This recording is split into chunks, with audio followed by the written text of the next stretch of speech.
galerinha, tudo bem? Professor Rodrigo Gil de volta na área e como eu havia prometido para vocês, eu trouxe uma aulinha sobre República Velha. Espero que todos estejam bem, estejam se cuidando nesse momento aí de isolamento social que é tão importante diante da pandemia do Covid-19. Galera, entender a República Velha é entender a gênese do nosso modelo republicano. Vamos lembrar que república vem de res publica, de coisa pública. Em tese, né, um sistema de governo que atenda às demandas da população, ou de toda a população. Nós vamos ver, né, que a República Velha, em especial a República Oligárquica, ela na verdade vai ser um modelo de república restritiva, que tinha muito mais o interesse de preservar os interesses, interesse ficou repetitivo, né? Tinha muito mais o interesse de preservar os desejos e anseios, melhorou, né? Da elite oligárquica, do que propriamente construir ali um modelo republicano que atendesse a essa população mais pobre. E aí como é que a gente divide a República Velha? Bem, o primeiro período da República Velha a gente chama de República da Espada, tá? Que começa lá em 1889, na proclamação da República ou golpe republicano, e acaba em 1894, beleza? Esse período vai predominar o que a gente chama de projeto positivista de república. Lembra da nossa bandeira? Ordem e progresso? É um lema positivista, né? Positivismo é uma corrente de pensamento sociológico, né, construída aí, criada pelo Augusto Comte. Eu não vou entrar nesse detalhe para vocês, mas vamos lembrar do Ordem e Progresso? O lema era Ordem, Amor e Progresso. Só que os militares à época suprimiram a ideia de amor e ficou Ordem e Progresso. E por que esses dois lemas? Primeiro que você está criando uma ruptura, né, na construção de uma nova bandeira com os símbolos da monarquia. Era importante, e a gente vai ver como no início da República, né, se fez um esforço para tentar desconstruir qualquer tipo de memória que se tinha do período monárquico brasileiro. A ideia era justamente criar ali uma tentativa de evitar qualquer possibilidade de restauração monárquica. Então a ideia de ordem é a ordem justamente no país, nas instituições republicanas, para assim conseguir o progresso. A ideia de progresso era quase uma fixação, até porque as ideias positivistas que acabam permeando o imaginário coletivo dos militares que chegam ao poder, acreditavam que a monarquia era um entrave ao progresso do país. Então é importante quando a gente olha o Ordem e Progresso, ou seja, a ideia de construir uma ordem, né, para garantir o progresso do país. Agora, na prática, o que significava? Significava que durante esse período entre 1889 e 1894, você tem um poder extremamente centralizado no Executivo Federal. Beleza? E a segunda parte da República Velha, eu estou falando da República Oligárquica, a República das oligarquias, da elite econômica brasileira, especialmente a elite cafeeira. A gente vai ver isso daqui a pouco. Essa república a gente chama de república com caráter mais liberal, mas não aquele liberalismo clássico, onde o Estado, em tese, garante, né, as liberdades individuais e por aí vai. Eu estou falando aí de um liberalismo que, na verdade, vai se confundir, ou vai se confundir não, melhor dizendo, vai ser representado pela ideia de federalismo, ou seja, pela ideia que os estados eles têm autonomia. Agora, por que isso? Galera, foca aqui, presta atenção em mim. É importante a gente compreender que durante a República Oligárquica, os poderes são essencialmente regionais e estaduais. Por isso é tão essencial garantir a autonomia desses estados, seja pelo viés econômico, seja pelo viés político. Beleza? Então, de um lado, no início da República eu tenho um poder mais centralizado, e depois, né, na República Oligárquica, que vai até 1930, quando você tem a Revolução de 30 ou o Golpe de 30, com a ascensão do Vargas, eu vou ter um período de descentralização do poder político. Fechou? Continuando aí, a gente fala do governo Marechal Deodoro da Fonseca, ou a fase provisória. Se lembra que eu disse lá atrás que um dos intuitos do início do governo, né, da República Brasileira, da República da Espada, e leva esse nome porque vai ser um período dominado pelos militares, é desconstruir o imaginário de proximidade com a monarquia, por mais que o Deodoro fosse amigo pessoal do Dom Pedro II, e foi a pessoa que tocou ou tomou a frente, mesmo não sendo republicano, né, lá da proclamação da República ou do golpe republicano. A primeira medida, ou uma das primeiras medidas, vai ser justamente a separação entre igreja e Estado. Algo que durante toda a monarquia brasileira, né, lá desde o Dom Pedro I, quando ele institui o padroado régio, você tinha uma unificação. Todos os registros de casamentos, né, de nascimentos, certidões de óbito, enfim, eram tudo feitos, todos esses registros eram feitos nas igrejas. Você vai começar a ter a separação entre igreja e Estado, a construção da ideia de Estado laico, ou seja, um Estado que não tem uma religião definida e que, em tese, respeita a liberdade religiosa. Beleza? Tranquilo até aí? Então vem comigo. Cancelamento de instituições imperiais, aí é óbvio, né? Eu quero criar qualquer tipo de... Eu quero evitar, qualquer tipo de ameaça de restauração monárquica, então eu vou cancelar essas instituições e implemento decretos republicanos. Show? Tranquilo? E para a gente ilustrar isso melhor, a gente fala da Constituição de 1891, a primeira Constituição do Brasil República, tá? Segunda Constituição do Brasil, a primeira foi em 1824, no Império, e a segunda Constituição brasileira, mas a primeira do período republicano. Por mais que ela tenha sido feita durante o governo dos militares, ela vai ser uma Constituição que preserva o poder das oligarquias. Aliás, galera, quando a gente olha, especialmente a questão do voto, e vocês vão dar uma olhada aqui, ó, pode olhar para a tela, vou até sair rapidinho, voltei, nem sei se saí, porque, né, pessoa espaçosa, confortável, vocês vão ver que a questão do voto é, sobretudo, uma preservação do poder dessas elites. Show de bola? O Brasil vai ser instituído como uma república federalista. O que significa isso na prática? Na prática significa que os estados têm autonomia. Show? Segunda coisa, volta aquela ideia de separação de 3 poderes. Lembra que no Império eram 4, tinha o tal do poder moderador. Aqui eu vou ter 3 poderes. O executivo, o legislativo e o judiciário. Princípio básico do iluminismo, do Barão de Montesquieu. Quando eu falo do voto, aí que vem a grande coisa. Primeiro que o voto vai ser masculino. As mulheres só votam no Brasil a partir do Código Eleitoral de 1932, já com Vargas, e que vai ser ratificado na Constituição de 1934. Show de bola? O voto ele é masculino para maiores de 21 anos, alfabetizados, com exceção aí de mendigos, padres e soldados. Galera, aí você vai falar assim, pô, Rodrigo, mas quem é alfabetizado nesse período? Simples, quem sabia segurar a caneta e desenhar o próprio nome. Literalmente, desenhar as letras. Você está falando de uma sociedade aí que você tem uma gama de pessoas analfabetas, onde o acesso à educação era extremamente limitado. A gente começa a ter uma ampliação de acesso à educação no Brasil só lá na era Vargas.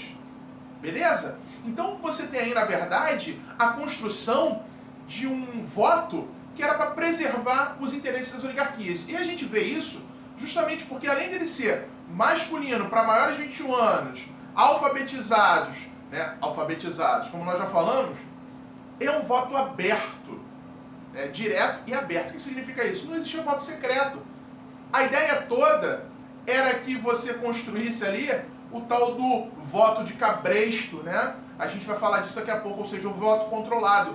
Os coronéis vão conseguir exercer poder sobre as pessoas que estão no seu arco, né, não de alianças, mas na sua proximidade, sejam funcionários, pessoas que moram próximas a eles, enfim, a gente vai ver isso daqui a pouco, e consegue estabelecer ali, seja através de clientelismo ou coerção, as fraudes eleitorais e a eleição para preservar o poder das oligarquias.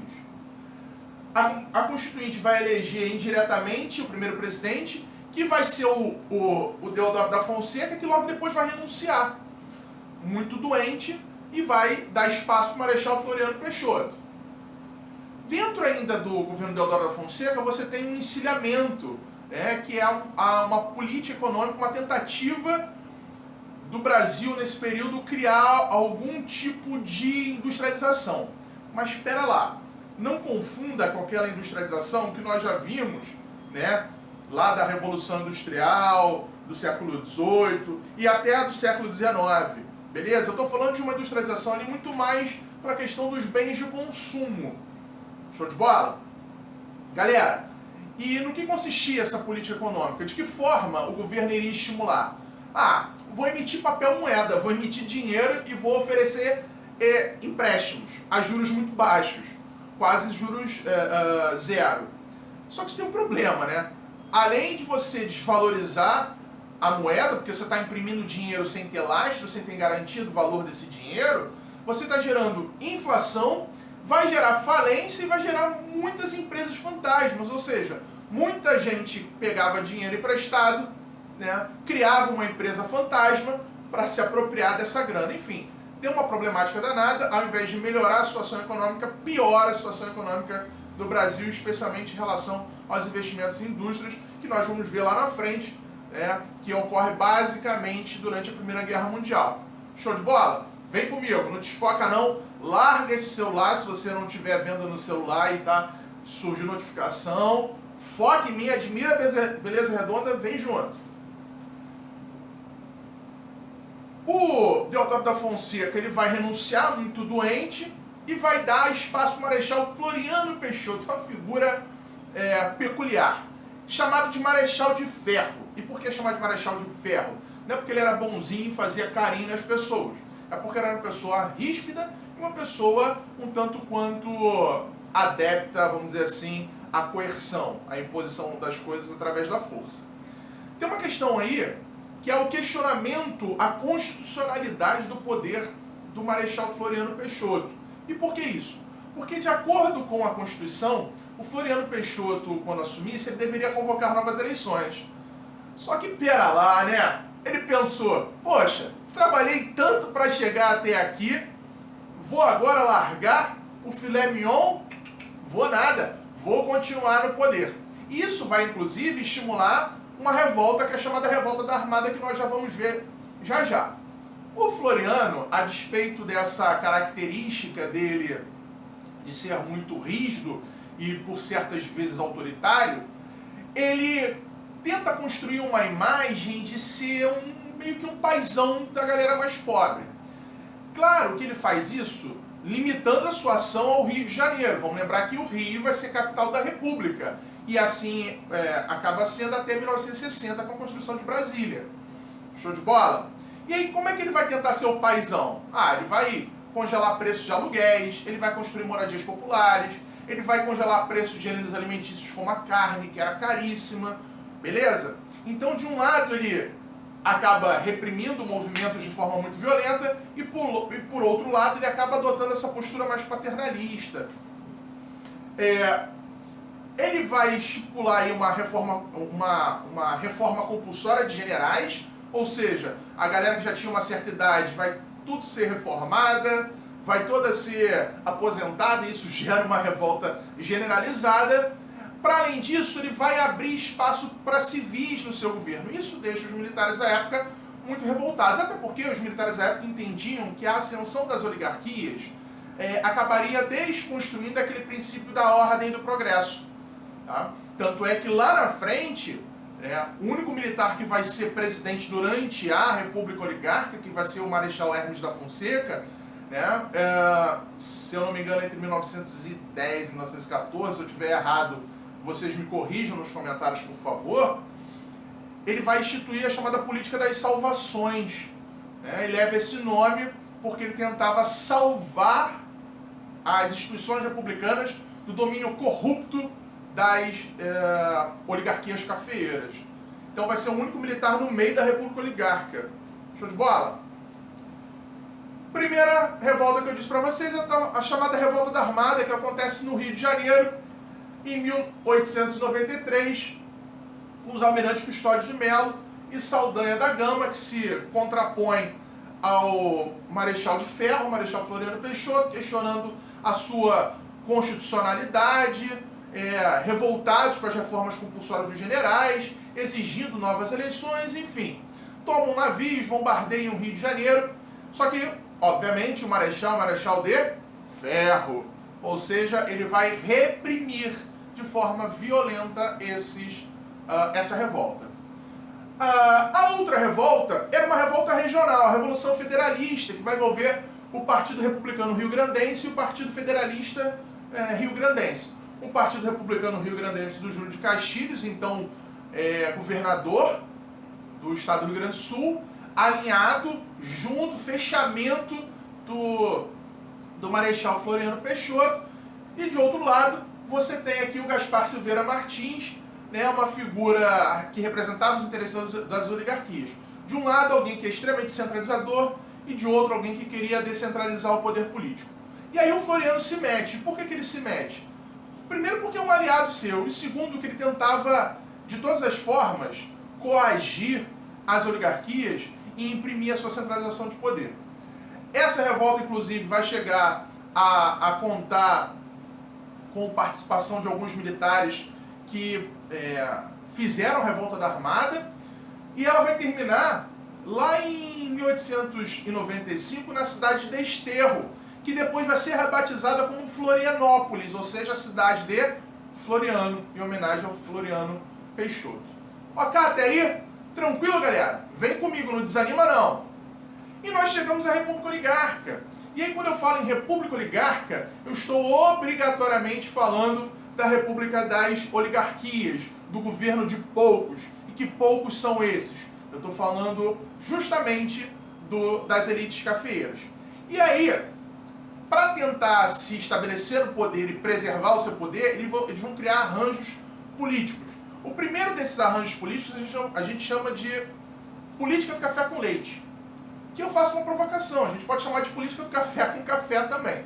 E por que isso? Café com leite, em tese, é o arranjo político criado por essas oligarquias, especialmente aí no caso a de São Paulo, por isso café, e leite por causa de Minas Gerais, porque de um lado eu tenho em São Paulo a pujança econômica, estou falando aí do centro de produção de café do Brasil, responsável por 55% da produção de café do Brasil, ou seja, estou falando do centro econômico, e do outro lado eu estou falando do maior colégio eleitoral e da maior bancada de deputados federais, se eu não me engano eram 37.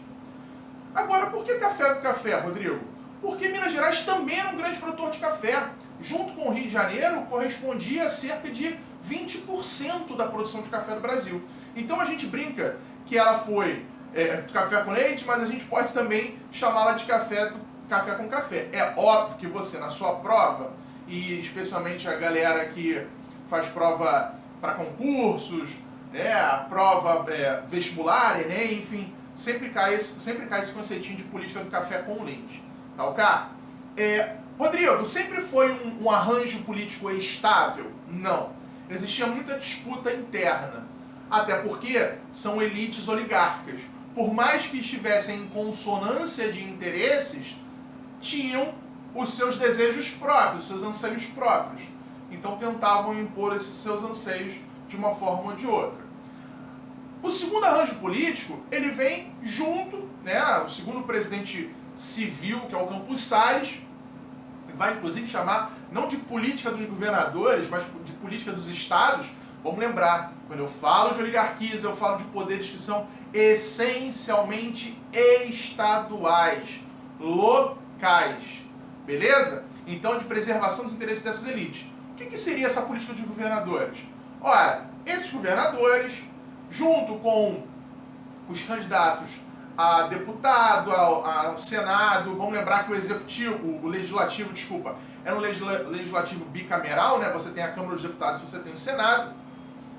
Existia um acordo ali para que esses governadores que tinham ligação com os coronéis, ou eram os próprios coronéis, a gente vai ver a prática do coronelismo já, apoiassem a eleição de candidatos a presidente, candidatos a deputados, candidatos a senadores, ligados à política do café com leite. E, em troca, esses governadores teriam mais autonomia para os seus estados, ou seja, poderiam governar sem interferência do governo federal, e teriam também uma concessão maior de liberação de verbas. Ou seja, era uma troca de favores, era um tomar lá da cá, se a gente fosse utilizar uma terminologia muito comum nos dias atuais. Fechou? E o terceiro arranjo político muito comum é o coronelismo. Desculpa, eu te esqueci de passar. É o coronelismo. O coronel é essa figura que é o símbolo máximo da oligarquia. É o dono de fazenda, é a pessoa que tem dinheiro e tem poder político. essa pessoa, se a gente fosse colocar numa pirâmide, a prática do coronelismo, ela está lá na base. Ela sustenta a política dos governadores e ela sustenta a política do café com leite. Porque vão ser esses coronéis que vão controlar as eleições, que vão fraudar as eleições, que vão comprar votos, que vão impor, né, os votos. Então a prática do coronelismo, que existe até os dias de hoje, né, especialmente em regiões dominadas, conflagradas por crime organizado, você tem a imposição, né, do voto, seja pela prática do clientelismo, que é a troca de favores, né, a compra de voto, né, a concessão de alguma benesse para a pessoa, ou através da coerção, ou seja, através da força, da imposição. Beleza? Tranquilo? Vamos lá, não desiste, eu sei que às vezes pode ser cansativo, mas olha para cá. Isso tudo estimula a criação de um curral eleitoral. Saca uma fazenda, né? Quando você tem os animais confinados, a gente chama aquilo ali de curral. Ou seja, quando eu falo de curral eleitoral, eu estou falando de cercar os eleitores, seja pela troca de favores, seja pela força, pela coerção. E para além disso, né, você constrói o que a gente chama de voto de cabresto, voto controlado. As fraudes eleitorais, morto votava. Não, calma, não era. Ninguém vinha do além para votar, galera. Na verdade, aparecia o nome dessas pessoas nas listas de votação, e como não existia nenhum tipo de controle à época, né, algumas pessoas iam lá e votavam no lugar dessas pessoas que já tinham morrido. Além disso, você tinha a degola. A degola é literalmente degolar. Calma, não é matar. Eles vão criar, as oligarquias, criam uma coisinha chamada Comissão Verificadora de Diplomas. E aí, espera um pouquinho. Quando a gente fala de diplomas, não estou falando que essa pessoa cursou algum tipo de faculdade, universidade, curso técnico, escola, seja lá o que for.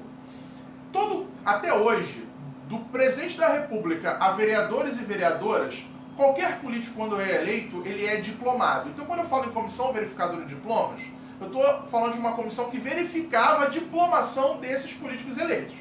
Isso, na verdade, era uma forma de tentar evitar que opositores chegassem ao poder. É óbvio que existia oposição no parlamento, né? Aquilo que eu falei para vocês. Por mais que esses arranjos políticos eles fossem muito bem estruturados, não havia uma estabilidade, existiam disputas internas e existia espaço também para a oposição ir caminhando, né? Você tem ali oligarquias muito fortes, que são as oligarquias de São Paulo e Minas Gerais, as oligarquias aliadas, né, do Rio Grande do Sul, do Rio de Janeiro, de Pernambuco, da Bahia, que eram ligadas à política do café com leite e depois rompem, vão ser chamadas de oligarquias dissidentes. Quando a gente estudar a Revolução de 30 eu falo sobre elas. E você tem outras tantas oligarquias no Brasil, né, que também buscavam espaço. Então as oligarquias que estavam no poder tentavam de alguma forma criar ali mecanismos para evitar a chegada dessa oposição.